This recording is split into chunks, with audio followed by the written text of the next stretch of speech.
Well, good morning, everyone. That was one heck of an intro. I wasn't sure who she was talking about after a while. So I want to talk to you a little bit today about, so as we were talking about storytelling, and my job now is in social media. And so I want to talk about storytelling in social media. And because I live on the internet, you're going to be talked to with a lot of memes. So the first thing I want to talk about is a little bit about how I got here and where I'm at now, but where I started. So proudly from Holland, Michigan. I know, Holland High's out in the building, but I rep that all day, every day. I ended up going to Grand Valley, went there for 4 years, majored in broadcast journalism, and at the time, I had so much fun, and I still think experience was some of the best 4 years of my life. Miranda talked a little bit about my time at Wood TV, and I think one thing I want to implore you all today is as you're in your younger years, you're growing up and you're gaining these experiences, I think what you should know is it's really important to just gain as much experience as possible in whatever you're doing and understand that whatever you're doing, it's gonna help propel you forward. And that was my entire time with TV, from an intern to a videographer to an editor to a producer.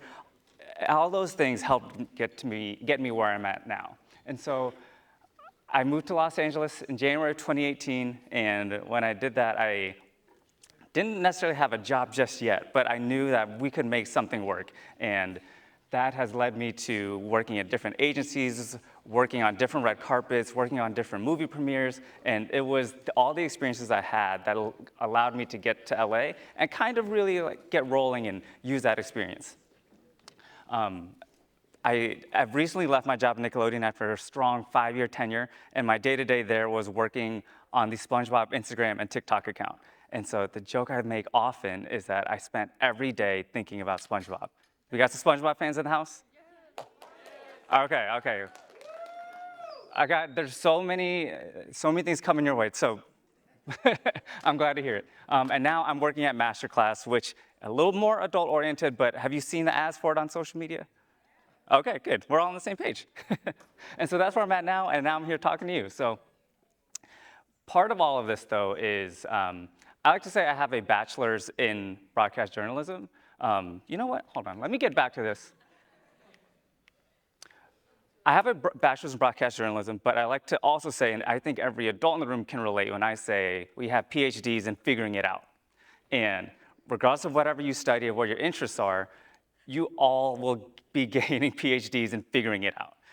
Part of that timeline I showed you on the last slide was me figuring it all out. Because at the time, I didn't have the context to know this is where I want to be or what I want to do. I was just taking one step after the next step. And in 2017, I palpably remember being at dinner with my parents, and they were like, "Hey, so how's work going?" And my response was, "I think I'm going to move to LA." And that was me looking out the window, because I felt at that time that's what my calling was. And I want to implore all of you to also understand that, wherever you're at and whatever age it is, just be mindful of what is inspiring you, what you're enjoying, and just be mindful of that. I feel like now we can be in such a place of wanting to go, and being in a hurry. And just trust the process, and that something will internally drive you to make a choice, to make a decision, to drive you to study what you want to study. And that's where this was at. So part of figuring it out is how I learned about storytelling. And when I work in social media, and any filmmaker, any marketer, any videographer, they'll tell you, you're telling a story through mediums. And what I want to talk to you a little bit about today is the foundations of storytelling, which are these questions: who, what, where, when, why, and how. And if you look at any Instagram post, any TikTok, any commercial, any movie, these questions are thoroughly answered, right? And so it's basically, who are you talking to? What are you trying to say? Where are you driving people to? When is it happening? Why are you trying to tell the story? And how is it going to happen? So if you think about your last Instagram post or your last TikTok post, you posted it for somebody. You wanted someone to see it. It's the same in movies when a director's making a movie. It's the same in commercials when we're making ads. We want someone to see it. But then we also want a message that you take away from, right? So again, if you scroll in Instagram, you can look at a post and identify who are they talking to, what are they saying, where is this happening, when is it happening, and why and how will it happen? And you can take that away from everything. If you're looking on TikTok and you're looking at someone's outfit of the day, they're talking to people who are fans of clothing, fans of fashion. What are they talking about? They're talking about their outfits, right? Where's that happening? They're talking about where they're getting all their outfits from. And these are questions that you can start thinking about yourself when it comes to storytelling, because these questions will always come about. And so I want to do this little mini case study here where I pulled a few Instagram posts, and I want to just like dissect a little bit about those storytelling elements, right? So I pulled examples from Duolingo, from SpongeBob, Netflix, and McDonald's. Are we familiar with Duolingo? Okay, do we follow Duolingo? Okay, we got a few. So here's the fun part about Duolingo. And again, I work in marketing, I work in creative storytelling. And so what Duolingo does, it's at its core, it's an app about language learning, right? You can download Duolingo, you can learn how to speak Spanish, or you can learn how to speak Japanese. But Duolingo's Instagram is completely different. All they do is use that owl to make content that you will relate to, right? And so you're thinking, what's the connection between this owl and the connection between language learning? To them, their story is, by coming up with the most unhinged content using this owl, you now know about the app. Regardless of what the app is used for, you now know about it, right? So who are they talking to? Literally anybody who can appreciate unhinged content, right? And so here you have the owl sitting in a puddle, and it says, when you ignore my notifications. That's how I feel when someone doesn't react to the IG DMs I send, right? That's how I react when no one finds the TikToks I send funny. And clearly, if you look at the amount of likes, 6.7 million people feel the same way, right? So I think we can all feel that moment when we're like, oh, okay, this is relatable. I understand who they're talking to. What are they saying? They're saying, this is how I feel. I'm hoping this is how you feel too. How are they telling that story? They're putting the owl in a puddle because, when you're sitting in a puddle and you're feeling down, that's exactly how you're, being felt. This SpongeBob post, I have to say, is one of my most proudest pieces I put together, because this was for the Super Bowl. Were we aware of the Super Bowl being in Bikini Bottom this past year? Okay, thank you.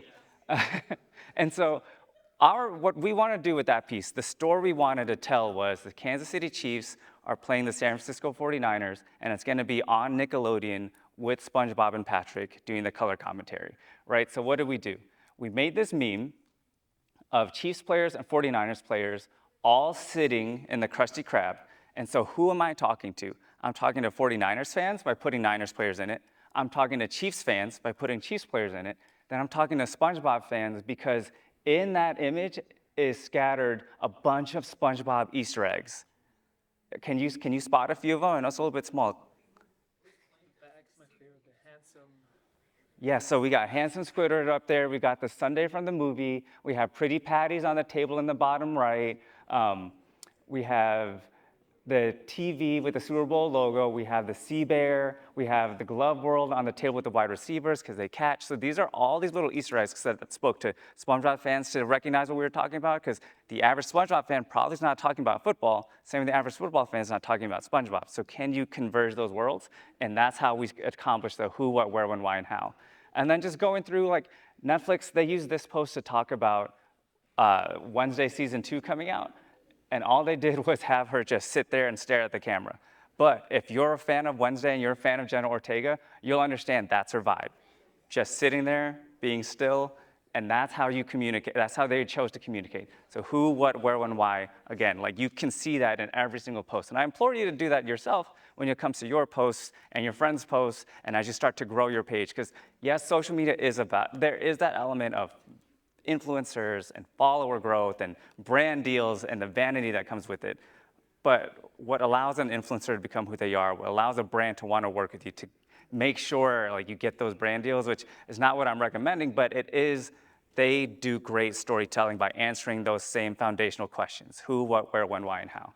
And then this last example I want to show is McDonald's with Kai Cenat, because they had the big undertaking of communicating the chicken Big Mac, right? So how do you do that without just posting a commercial? Because if you see a commercial on your Instagram, on your For You page, you're like, okay, this is an ad, it's a sponsored post, I'm good. So how do you communicate something that you're selling without it being an ad, right? Think about the who, think about the what, the where, the why.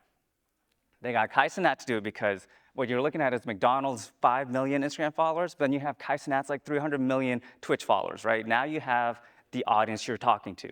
And when you do that, his energy is just, I'm gonna geek out about everything. So it's natural for him to wanna geek out about this chicken Big Mac, right? And so now we have this organic storytelling with those questions. So now when you see it, you're not feeling like you're being spoken to or being sold on something. Y'all got me? Who, what, where, and why, and how? Are we feeling good? So again, even on your page, think about like I posted, an Instagram carousel the other day, and I was like, oh, I hope X person sees this. I hope this person sees this. And again, these are the questions that I come up with in my mind all the time. So as you have your fun on Instagram and TikTok, just know like that is a job that's waiting for you. Those are skills that's waiting for you because you're doing content creation, you're doing storytelling. Just be mindful about that along the way. And the one thing I want to talk about also that goes into storytelling that has helped me a ton is scarcity versus abundance. Have we heard of this thinking before? Okay. So I don't want to preach, but I will say this mindset has helped me grow a ton in my career and has helped me think a lot more clearly when it comes to storytelling and just in our day-to-day, because in a nutshell, scarcity versus abundance means thinking there's not enough of something and not enough for you, and even you thinking you're not enough for yourself, right? So when it comes to scarcity versus abundance, these are the main examples I'm talking about, right? So when you're people-pleasing, you're operating out of fear, when you're talking negatively about yourself, you're thinking there's not enough of whatever you want to go around. When someone else is succeeding, it's natural to think, oh my gosh, that person just got that t-shirt, or that person has this many followers.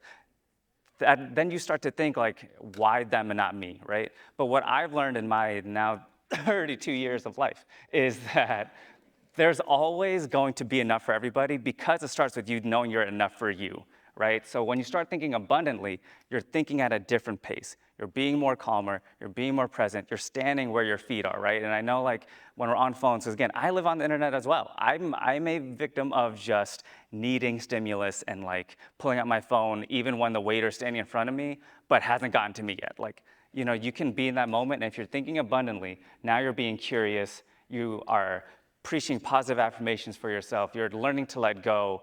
Oh, if that person didn't follow me, that's cool, right? Because there's gonna be more people in the future. Oh, if this post didn't do well, that's fine, because you could post another thing right now.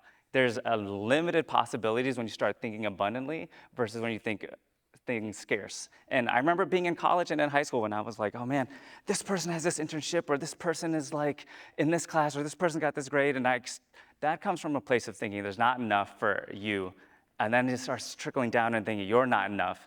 And again, when I'm talking about this mindset and thinking about this slide and how it relates to storytelling is simply when you can get to this part, right? And that's when you're just being mindful, where you can sit here, you can drop your shoulders and like remember, okay, I'm in this theater, I'm listening to this person talk, and when you can like lock in into where you're at and be where your feet are, now the world is looking abundantly for you. Everything's possible. So even when you're thinking about the insecurities you're facing, or what you want to do, or what you want to study, where you're going to go to school, am I going to keep going to school? Do I want to do movies? Do I want to do TV? Just know like the next step is always going to be the right step, because when you're so young, all you want to do is collect these experiences to learn what you're going to do next. And there's no right answer, because again, every adult in this room and everyone at your school, including you, has a PhD in figuring it out, right? Some of us have just been doing it longer.